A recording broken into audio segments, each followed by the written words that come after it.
ಕಲಾರಂಗ ನಿರ್ಮಿಸಿಕೊಡುತ್ತಿರುವ ಮನೆ 60ನೇ ಮನೆ, ಪ್ರಾಯೋಜಕರು 70ನೇ ವರ್ಷದಲ್ಲಿರುವವರು ಹಾಗೂ ಅವರ ಧರ್ಮಪತ್ನಿ ಇವತ್ತು ಹುಟ್ಟಿದ ದಿನ. ಇವಿಬ್ಬರಿಗೂ ಮಹನೀಯರಿಗೆ ಮೊದಲು ನಾನು ಶುಭಾಶಯವನ್ನು ಹೇಳ ಬಯಸುತ್ತೇನೆ. ದಾನಿಗಳಾದ ಶ್ರೀ ಅಶೋಕ್ ನಾಯಕರು ಅಂಥ ಒಬ್ಬ ಸಜ್ಜನ ಕಷ್ಟದಿಂದ ಮೇಲೆ ಬಂದು ಒಂದು ಕಷ್ಟದ ಜೀವಕ್ಕೆ ಸ್ಪಂದಿಸುವುದಂದರೆ ಇದು ನಮ್ಮ ಭಾಗ್ಯ. ಸರಿ, ನನ್ನ ಹೆಸರು ಪ್ರಮೀತಾ. ನಾನು ದ್ವಿತೀಯ PUC ವಾಣಿಜ್ಯ ವಿಭಾಗದಲ್ಲಿ ಓದ್ತಿದ್ದೇನೆ. ಮೊದಲು ನಮ್ಮ ಮನೆ ಪರಿಸ್ಥಿತಿ ಬಗ್ಗೆ ಹೇಳಬೇಕಂದ್ರೆ ಕಿಟಕಿ ಬಾಗಿಲು ಎಲ್ಲ ಸರಿ ಇರ್ದಿರಲಿಲ್ಲ, ಗೋಡೆ ಎಲ್ಲ ಫುಲ್ ಬಿಟ್ಟಿರ್ತಿತ್ತು. ಮತ್ತು ಮಳೆಗಾಲದಲ್ಲಿ ಫುಲ್ ಕಷ್ಟ ಆಗ್ತಿತ್ತು ನಮಗೆ, ಮಾಡು ಸೊರಿತಿತ್ತು, ಫುಲ್ ನೀರೆಲ್ಲ ಒಳಗೆ ಇರ್ತಿತ್ತು. ಈಗ ನಮ್ಗೆ ಆ ಸಮಸ್ಯೆ ಇಲ್ಲ. ಶ್ರೀಮತಿ ವಿಜಯಲಕ್ಷ್ಮಿ ಹಾಗೂ ಅವರ ಪತಿ ಅಶೋಕ್ ನಾಯಕ್ ಅವರು ನಮಗೆ ಮನೆ ಲಕ್ಷ್ಮೀ ಕುಟೀರ ಅಂತ ಇಷ್ಟು ಸುಂದರವಾದ ಮನೆ ನಿರ್ಮಿಸಿಕೊಟ್ಟಿದ್ದಾರೆ. ಅವರಿಗೆ ಧನ್ಯವಾದಗಳು. ವಿದ್ಯಾಪೋಷಕದಿಂದ ನನಗೆ ತುಂಬ ಸಹಾಯ ಆಗಿದೆ. ಸ್ಕಾಲರ್ಶಿಪ್ ಜೊತೆಗೆ ಶೈಕ್ಷಣಿಕ ಶಿಬಿರ, 5 ದಿನದ ಶಿಬಿರ, ಅದರಿಂದ ನನಗೆ ತುಂಬ ಸಹಾಯ ಆಗಿದೆ. ಮತ್ತು ಡಾಕ್ಟರ್ ಶೈಲಜಾ ಮ್ಯಾಮ್ ಅವ್ರನ್ನ ಈ ಸಂದರ್ಭದಲ್ಲಿ ಹೇಳಲೇಬೇಕು, ಯಾಕಂದರೆ ಅವರು ನನಗೆ ಫ್ರೀ ಚೆಕಪ್ ಮಾಡಿಸಿದ್ದಾರೆ. ಮತ್ತು ವಿದ್ಯಾಪೋಷಕರಿಂದ ನನಗೆ ಕನ್ನಡಕ ತಗೊಳ್ಳಿಕ್ಕೆ ಕೂಡ ಸಹಾಯ ಆಯಿತು. ದಾನಿಗಳಾದ ಜಯಲಕ್ಷ್ಮಿ ಹಾಗೂ ಅಶೋಕ್ ನಾಯಕ್ ದಂಪತಿಗಳಿಗೆ ನಮ್ಮ ಕುಟುಂಬದ ಕಡೆಯಿಂದ ಧನ್ಯವಾದ. ಹೋದ ವರ್ಷ ಪೇಜಾವರ ಶ್ರೀಗಳು ಶ್ರೀರಾಮ ಅಯೋಧ್ಯೆಯಲ್ಲಿ ಆಯಿತು. ಅದರಿಂದ ಇನ್ನು ರಾಮರಾಜ್ಯ ಮಾಡಬೇಕಾದ್ರೆ ಯಾರ ಹತ್ರ ಇದೆ ಅವರು ಇಲ್ಲದವರಿಗೆ ಏನಾದರೂ ಕೊಡಬೇಕು, ಎಲ್ಲ ಮನೆ ಕಟ್ಟಿಸುವ ವ್ಯವಸ್ಥೆ ಮಾಡಬೇಕು ಅಂತ ಹೇಳಿದರು. ಅದು ಮೊದಲನೇ ಪ್ರೇರಣೆ. ಅದರ 1-2 ದಿವಸದಲ್ಲೇ 3 ದಿವಸದಲ್ಲಿ ನೋಡಿದರೆ ಪೇಪರ್ನಲ್ಲಿ ನಮ್ಮ ಮುರಳೀರಾಯರ ರಿಟೈರ್ಮೆಂಟ್ ಫಂಕ್ಷನ್ ಹಾಗೂ ಈ ಮನೆ ದಾನ ಕೊಟ್ಟದ್ದು ನೋಡಿದೆ. ಇದು 2ನೇ ಪ್ರೇರಣೆ.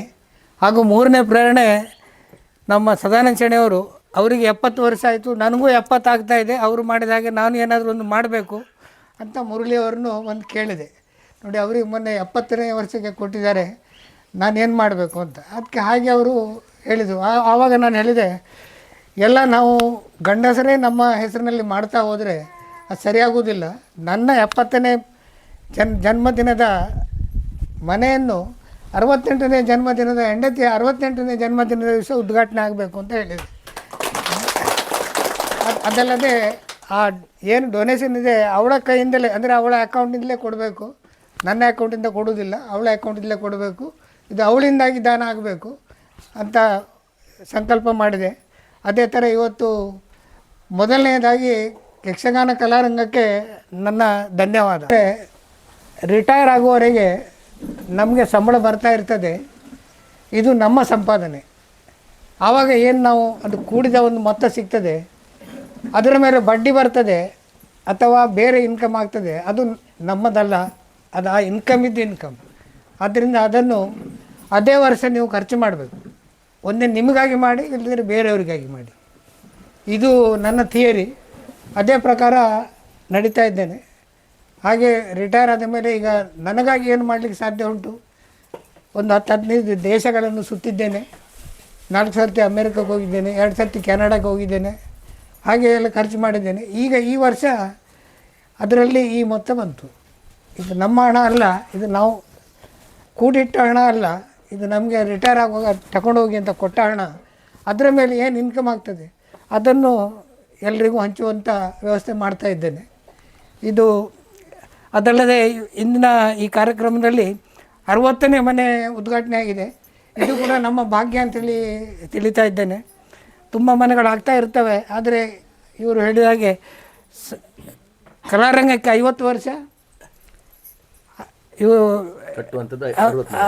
ಕಟ್ಟುವಂಥದ್ದು 60ನೇ ಮನೆ, ನನಗೆ 70 ವರ್ಷ. ಇದೊಂದು ಯೋಗ ಅಂತ ಹೇಳ್ಬೋದು. ಇಂಥ ಯೋಗ ಎಲ್ರಿಗೂ ಬರಲಿಕ್ಕಿಲ್ಲ.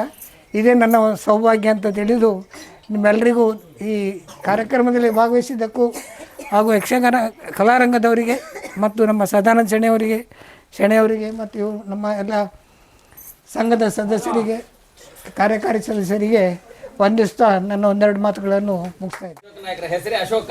ಇನ್ನು ಶೋಕ ಇಲ್ಲ ಪ್ರಮೀತನ ಕುಟುಂಬಕ್ಕೆ ಅವರ ಸಂಪರ್ಕದಿಂದ. ಅವರ ಮಡದಿ ಹೇಗೂ ಜಯಲಕ್ಷ್ಮಿ ಇದ್ದಾರೆ, ಜಯವೂ ಅಲ್ಲಿ ಸನ್ನಿಹಿತವಾಗಿದೆ.